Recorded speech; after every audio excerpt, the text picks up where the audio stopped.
Hello everyone, good evening. Welcome to Glance Academy. दोस्तों, आज हम लोग एक बहुत ही इंपॉर्टेंट टॉपिक पे डिस्कशन करेंगे जो आपके यूपी पीसीएस प्रीलिम्स 2024 और साथ ही साथ आरओ प्रीलिम्स 2024 पे आधारित रहेगा। बहुत सारे स्टूडेंट के लगातार बहुत सारे कमेंट्स आते थे, लगभग एक महीने से लगातार कमेंट्स आ रहे थे जब से यूपीएससी प्रीलिम्स के एग्जाम में कुछ लोगों ने सोचा कि हमें नहीं देना, और कुछ लोगों ने जब एग्जाम दे दिया 16 जून को, उसके बाद से भी, क्योंकि किसी का पेपर बहुत अच्छा हुआ, किसी का नहीं हो पाया।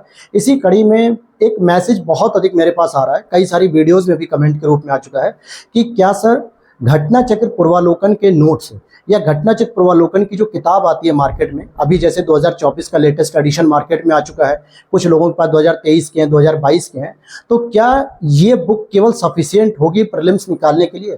अच्छा, ये जो प्रश्न है ना दोस्तों, ये सबसे अधिक बिगिनर्स के होते हैं, क्योंकि जो पहले से तैयारी कर रहा होता है यूपीएससी की या यूपीपीसीएस आरओ की प्रीलिम्स की या स्टेट पीसीएस की, उसे एक आइडिया हो जाता है कि कौन कौन सी बुक लिस्ट हमें फॉलो करनी चाहिए, क्या केवल घटना चक्र करना चाहिए या घटना चक्र को छोड़ के कोई स्टैंडर्ड बुक्स फॉलो करनी चाहिए या किसी कोचिंग की सहारा लेना चाहिए, वो जो भी चीज़ें हैं। लेकिन सबसे अधिक ये क्वेरीज होती है बिगिनर्स की, क्योंकि जब वो पहली बार ग्रेजुएशन को कंप्लीट करके पहली बार इस तैयारी में उतरते हैं, जैसे बहुत सारे इस बार बिगिनर्स ऐसे हैं जो यूपी पीसीएस प्रीलिम्स और आरओ प्रीलिम्स में पहली बार उन्होंने फॉर्म भरा है, और बहुत सारे रिसोर्सेज को लेकर डाउट है, तो मार्केट में तमाम तरीके के लोग मिथ फैला रहे हैं या बहुत सारी बातें कर रहे हैं बहुत सारे यूट्यूब प्लेटफॉर्म पे। तो उनका ये प्रश्न जायज़ है, लाजमी है कि क्या सर केवल घटना चक्र पूर्वालोकन की किताब को अच्छे से तैयार कर लेने पे प्रीलिम्स क्वालिफाई हो जाएगा? ये क्वेश्चन का आज मैं आपको डाउट दूंगा, विद प्रूफ बताऊंगा, हर एक चीज को मैं क्लियर करूंगा कि कितना ये मददगार होगा, कितना हेल्पफुल होगा, या बस खाली ढकोसले हैं, बातें हैं, पढ़ना चाहिए नहीं पढ़ना चाहिए। ये सभी चीजें आज इस वीडियो के लास्ट तक आप बने रहोगे तो हर एक चीज बिल्कुल मैं फैक्ट टू फैक्ट जो है कि आपको बताऊंगा।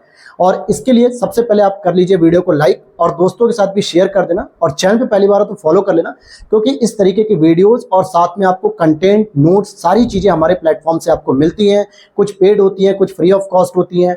साथ ही साथ टेलीग्राम चैनल का लिंक वीडियो के नीचे दिया गया है, आप वहाँ पे उसे ज्वाइन कर लो। बहुत सारे वहाँ पे भी मटेरियल्स, पीडीएफ्स, कंटेंट और डाउट सेशन भी वहाँ पे करते हैं हम लोग। तो चलिए शुरू करते हैं आज के इस टॉपिक को। तो देखिए, सबसे पहले मैं आपको यहाँ पे एक मेरे पास घटना चक्र के पूर्वालोकन की किताब है, हो सकता है इसमें आपको रिवर्स दिख रहा होगा। ये एनवायरनमेंट की है, 2021 के सेशन की है। मेरे पास 2022 की भी रखी, लेकिन अभी मुझे यही बुक मिली, और मैं सारी बुक नहीं दिखा रहा हूँ, बस एक पैटर्न दिखा रहा हूँ कि ये जो बुक होती है घटना चक्र पूर्वालोकन की, इससे आपको क्या क्या बेनिफिट्स हो सकते हैं, क्या क्या नहीं, ये सारी चीज़ें। सबसे पहले तो आपको ये समझना चाहिए दोस्तों कि यूपी पीसीएस प्रीलिम्स का अगर आप एग्जाम देने जा रहे हो 27 अक्टूबर को, या फिर आरओ 2024 का प्रीलिम्स देने जा रहे हो 22 दिसंबर 2024 को, तो इसके लिए आपको घटना चक्र की इंपॉर्टेंस पता होनी चाहिए या डिमेरिट्स पता होने चाहिए, और आपको इसे पढ़ना चाहिए या कोई और पब्लिकेशन पढ़नी चाहिए। तो सबसे पहले मैं आपको बता दूं कि घटना चक्र के फ्रंट पेज पे ही लिखा होता है कि 1990 अर्थात 1990 से लेके 2022 या 2023 जो भी आप पब्लिकेशन की खरीदोगे, मतलब जिस भी ईयर की, उस समय तक के जितने भी पेपर आए होते हैं राज्य पीसीएस आयोग में, साथ ही साथ यूपीएससी में, उन सभी प्रश्नों को समाहित किया जाता है विद टॉपिक और विद एक्सप्लेनेशन। क्लियर हो गई ये बात? अब इसमें कौन कौन से समाहित हैं? जैसे बिहार पीसीएस के पेपर हैं, आरओ यूपी के पेपर हैं, यूपी पीसीएस प्रीलिम्स के मेंस के दोनों के पेपर हैं, उत्तराखंड पीसीएस के paper, MP PCS, Jharkhand, Chhattisgarh, और साथ में आपका यूपीएससी प्रीलिम्स के पेपर इसमें शामिल होते हैं। मतलब आप देखोगे कि 7-8 जो आयोग हैं उनके प्रश्नों के साथ यूपीएससी के प्रश्नों को भी शामिल किया गया, और स्पेशली यूपी पीसीएस प्रीलिम्स और आरओ प्रीलिम्स मेंस दोनों शामिल है इसमें। और 2017 से पहले जब मेंस ऑब्जेक्टिव होता था यूपी पीसीएस का, तो उसके भी प्रश्नों को शामिल किया गया है। तो देखा जाए तो ये एक पीवाईक्यूज का संकलन है, कुछ और नहीं है, बल्कि ये पीवाईक्यूज के संकलन है। बस यहाँ से जो बेनिफिट्स होते हैं आपको, सबसे पहले बहुत सारे प्रश्न आज भी हर एक स्टेट पीसीएस के एग्जाम्स में रिपीट होते हैं। कैसे रिपीट होते हैं, कहाँ से रिपीट होते हैं, इसका भी मैं प्रमाण वीडियो के लास्ट में एक दूंगा, जिससे आपको भरोसा हो जाए कि हाँ घटना चक्र को पढ़ना चाहिए, या यह भी डाउट या मिथ जो है निकल जाए कि पढ़ना चाहिए कि नहीं पढ़ना चाहिए। पहली चीज, सबसे अच्छी बात इसकी क्या होती है कि घटना चक्र में हर एक चैप्टर को लिमिटेड करके रखा गया है, और हर एक चैप्टर से पहले आपको एक थियरी पोर्शन दे दिया जाता है जो 1 से 2 पेज में होता है उस चैप्टर के बारे में। फिर उसके पीछे जो भी अलग अलग आयोग में परीक्षाओं में प्रश्न पूछे गए हैं, चाहे वो प्रीलिम्स में हो चाहे वो मेंस में हो, उनको डिटेल्ड वहाँ पे दिया गया। फिर उसकी व्याख्या भी दी गई है, जिसे आप व्याख्या पढ़ के और जो अदर ऑप्शन होते हैं उसके बारे में जान पाते हो। तो इससे क्या होता है, पहली चीज कि आपको हर एक टॉपिक के बारे में पता चलता है, क्योंकि आप जब किसी किताब को पढ़ रहे होते हैं, चाहे वो इतिहास की हो, पॉलिटी की हो, ज्योग्राफी की हो, साइंस की हो, इकोनॉमिक्स की हो, एनवायरमेंट की हो, कोई भी आप किताब पढ़ रहे होते हो, तो वहां पे आप किताब को पैराग्राफ या स्टोरी के रूप में पढ़ रहे होते हो। क्वेश्चन आंसर जो आपको डायरेक्टली टैकल करना है एग्जाम में, उस पैटर्न में आप नहीं पढ़ते हो। तो घटना चक्र आपके ब्रेन को उस तरीके से प्रैक्टिस कराती है कि हाँ भाई, एग्जाम हॉल में इस तरीके के प्रश्न होंगे, इस तरीके के ऑप्शन होंगे और ये सारी चीजें आपको मिलेंगी। दूसरा इसका जो बेनिफिट्स है कि यहां से आप एक पर्टिकुलर टॉपिक के बारे में, बहुत व्यापक दृष्टिकोण तो नहीं कहूंगा, लेकिन एवरेज से बेहतर आप जानकारी ले सकोगे। जैसे मान लेते हैं कि अगर आप कोई किताब पढ़ रहे हो और उस किताब में, स्टैंडर्ड बुक्स में एक चैप्टर के बारे में आपको 70 to 80% जानकारी हो गई, लेकिन अगर आपने ऑब्जेक्टिव पैटर्न पे प्रश्न नहीं किए होंगे तो आपकी वो जानकारी बेकार हो जाएगी। लेकिन घटना चक्र को अगर आप पढ़ोगे, किसी एक चैप्टर को, सेम उसी चैप्टर को, तो लगभग 50 to 60% तैयारी उस चैप्टर से रिलेटेड हो जाएगी, ताकि अगर उससे संबंधित 10 प्रश्न भी आते हैं तो 7-8 प्रश्न आप सही कर ले जाओगे, क्योंकि आपने उनको प्रश्नों के पैटर्न पे करना सीख लिया है। ये चीज बेनिफिट्स है। और तीसरी बात, जो लोग कहते हैं ना कि यूपी पीसीएस प्रीलिम्स में या आरओ प्रीलिम्स में या बिहार पीसीएस, उत्तराखंड पीसीएस में पेपर अब बहुत कम रिपीट होते हैं, तो मैं उनको एक वीडियो का लिंक देना चाहूंगा जो मेरे ही प्लेटफॉर्म पे है और मैंने ही उस चीज को कराया भी है। आरओ का भी आप लोगों ने प्रीलिम्स का पेपर दिया था 11 फरवरी 2024 का, ठीक है, जो पेपर लीक हो गया और अब उसकी नई डेट आई है 22 दिसंबर 2024 को। बहुत सारे लोगों ने कहा कि सर घटना चक्र पढ़ने की आवश्यकता नहीं है, हम किताब पढ़ रहे हैं, अच्छे से कर लेंगे। अच्छी बात है कि अगर आप किताब पढ़ रहे हो तो सबसे अच्छी बात है, लेकिन अगर आप किताब नहीं पढ़ रहे हो, घटना चक्र भी केवल पढ़ लेते हो, तो ये मान के चलो कि आपको जीएस के पोर्शन का लगभग 60% से प्लस क्वेश्चन मिल जाएगा।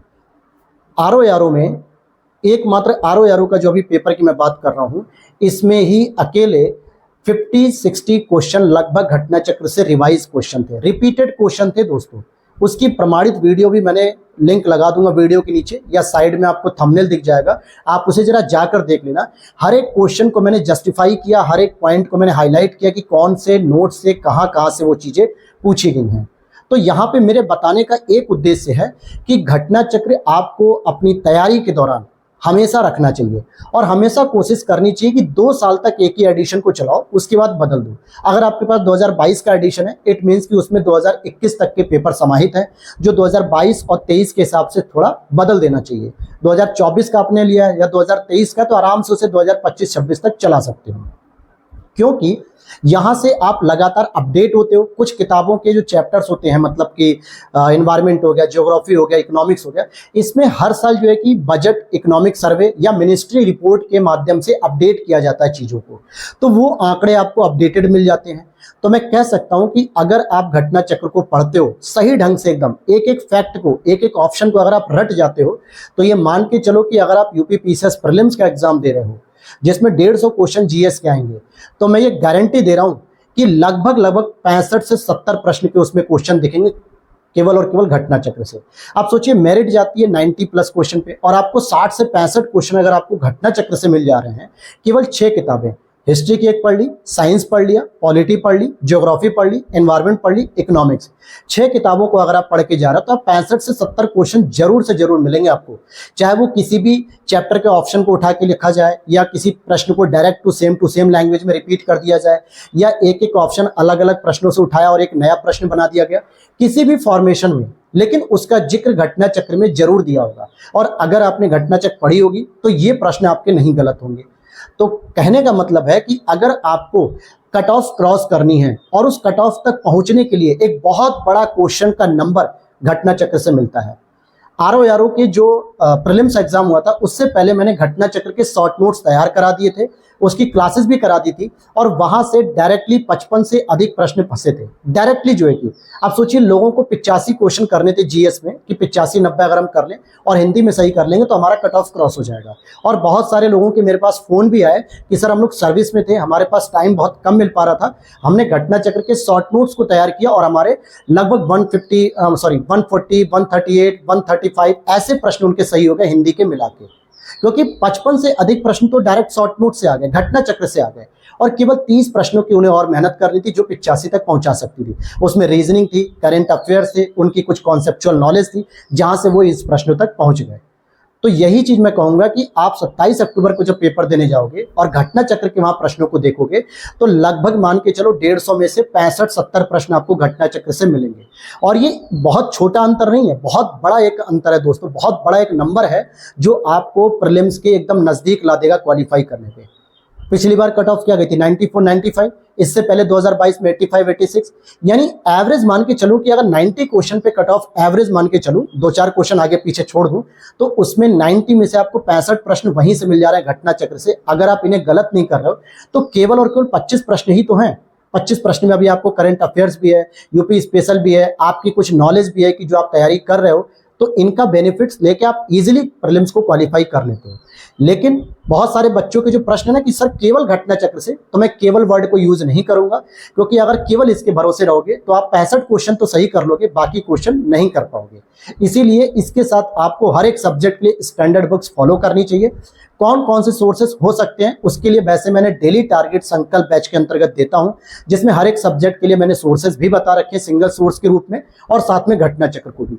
या फिर मैं इस पे अगर आप लोग लगातार कमेंट अगर वगैरह करेंगे कि आपको इस पे एक नई लेटेस्ट जो है कि एडिशन चाहिए या नया पैटर्न चाहिए, तो मैं उसके लिए अलग से 1-2 वीडियो बना दूंगा कि कौन कौन से रिसोर्सेज को फॉलो करना चाहिए। लेकिन उसके लिए आपको लेट नहीं करना चाहिए। मैक्सिमम अगर कमेंट इस चीज पे होंगे तो मैं कल या परसों ही बना दूंगा, क्योंकि आपके पास ज्यादा समय नहीं है। समझ में आ गया? तो ये जो बुक है ना दोस्तों, ये रामबाण है आपके प्रीलिम्स के लिए। लेकिन अगर केवल इसी पे निर्भर रहोगे तो ये डुबो भी देगी। ये ऐसी किताब है जो आपकी नैया को भवसागर से पार लगा देगी, प्रीलिम्स निकाल देगी। लेकिन अगर केवल इस बुक पर निर्भर रह गए तो ये बीच मझधार में आपका साथ छोड़ देगी। 60-65 क्वेश्चन तक तो आपका साथ निभाएगी, उसके बाद ये आपका हाथ छोड़ देगी, और शायद फिर आप 90 क्वेश्चन तक ना पहुंच पाओ और प्रीलिम्स नहीं निकाल पाओगे। तो केवल घटना चक्र को फॉलो नहीं करना है, घटना चक्र को कंपल्सरी तौर पर रखना जरूर है। जितने भी आप सेलेक्टेड लोगों को देख लो, जितने भी आप वीडियोस देख लो, हर एक एस्पिरेंट कहता है कि घटना चक्र रखनी चाहिए। और मैं केवल इसलिए नहीं कह रहा हूं कि सब कहते हैं, मैं इसलिए कह रहा हूं कि मेरे भी कांटेक्ट में जो टॉपर्स हुए, जो सेलेक्टेड हुए, और खुद मैंने जो 2 बार प्रीलिम्स निकाला 2022 और 23 का, उसमें बहुत बड़ा योगदान था इस घटना चक्र का। अब 2022 का जब प्रीलिम्स देना था तो मेरे पास 2021 का एडिशन था, मैं इसी को जो है कि पूरा रट डाला था अच्छे से, और प्रीलिम्स निकल गया। उसी नॉलेज का बेनिफिट मुझे 2023 में भी मिल गया, वहां भी मेरा प्रीलिम्स निकल गया। तो मैंने नया एडिशन नहीं लिया, लेकिन अब 2024 का सोच रहा हूं ले लूं, या फिर नहीं भी लूंगा, देख लूंगा। लेकिन आप लोग अपनी नॉलेज के हिसाब से देख लीजिए कि घटना चक्र का लेटेस्ट एडिशन लेना चाहिए कि नहीं। वैसे मैं सजेस्ट करूंगा कि जिसके पास 2023 एडिशन है वो नया ना ले, 2022 एडिशन है वो भी नया ना ले, चल जाएगा। लेकिन 2022 के पुराना अगर एडिशन रखते हो 2021 2020, तो उसे तत्काल बदलो और 2024 का नया एडिशन ले लीजिए। तो उम्मीद करता हूं कि आपकी एक छोटी सी जो क्वेरीज थी, जो लगातार आप बार बार पूछ रहे थे मुझसे कि सर क्या केवल घटना चक्र से काम हो सकता है, तो मैं कहूंगा केवल नहीं होगा, लेकिन अगर घटना चक्र साथ रख के चलोगे तो आपकी नैया पार हो जाएगी, प्रीलिम्स आपका निकल जाएगा। और इसके लिए हमारी टीम ने, ग्लैंस एकेडमी ने एक बहुत ही अच्छा इनिशिएट किया है कि घटना चक्र जो मोटी मोटी किताबें हैं जो आप नहीं पढ़ पा रहे हो, बोरियत फील हो रही है, एक बार पढ़ लिया लेकिन सर अब रिवीजन करने की हिम्मत नहीं है, क्योंकि रिवीजन करने में हमें 1 महीने का समय लगेगा और प्रीलिम्स तब तक बहुत नजदीक आ चुका होगा। तो उसके लिए आप हमारी घटना चक्र के शॉर्ट नोट्स की क्लासेस को देख सकते हो, जिसके लिंक वीडियो के नीचे जो है कि दिए होंगे। हर एक सब्जेक्ट पर शॉर्ट नोट्स होंगे, उसकी पीडीएफ भी होगी, सारी डिटेल्स आपको उन क्लासेस में मिल जाएगी, तो जहां से आपके लिए बहुत ही मददगार होगी। और अगर ये वीडियो आपको प्रामाणिक नहीं लग रही है तो मैं नीचे एक वीडियो का लिंक लगा रहा हूं, जिसमें आरओ में कैसे प्रश्न फंसे थे घटना चक्र शॉर्ट नोट से या घटना चक्र बुक से, आप उसे जरूर एक बार देख लेना। ज्यादा बड़ी वीडियो नहीं है, 10-15 मिनट की होगी, आपको विश्वास हो जाएगा। और जिससे अभी भी आपके पास समय है कि आप घटना चक्र को साथ में रखना चाहते हो या नहीं रखना चाहते हो। और ये पूरी वीडियो स्पेशली उनके लिए डेडिकेटेड है जो बिगिनर है, जो पहली बार ग्रेजुएशन देके इस फॉर्म को भर रहे हैं, या जिन्होंने पिछले 1 साल 2 साल से तैयारी की लेकिन घटना चक्र को बिल्कुल भी इसके साथ लेकर नहीं चले, बिल्कुल अपनी तैयारी में नहीं रखा, तो उनके लिए प्रमाणिक वीडियो हो जाएगी। और इससे भरोसा उठेगा कि हाँ सर, हमारा भरोसा बढ़ रहा है कि घटना चक्र पढ़नी चाहिए। ठीक है, तो मिलते हैं नेक्स्ट वीडियो में। Thanks for watching. जय हिंद, जय भारत।